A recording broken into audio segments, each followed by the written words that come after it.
Я восстановил таки одну песню из тех времен. Мне удалось.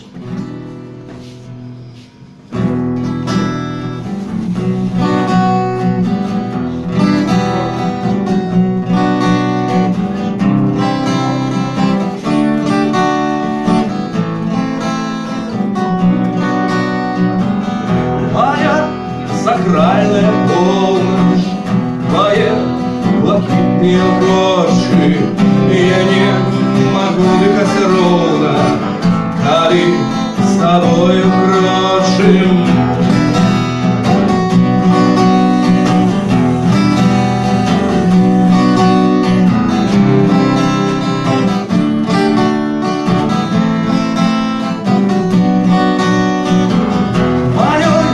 Империи войски Зарзаве гинут готовы, они шагая на литости воской полторают словы знамовы.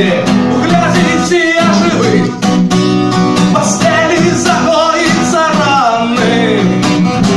Даруй, что так вышло, я стреловый и больше мне не снять головы.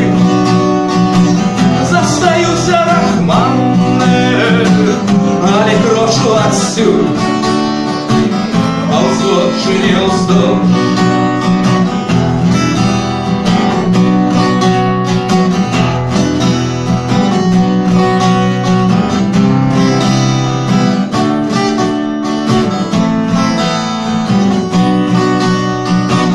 Я выкрошу отсюда, кровь моя застывает, я волну раздороженный, я урастаю в землю, на валу проливаю кровь, обверую я в свое сердце, как было мацней каменю, але сердце все ровно бьется, як по бубнах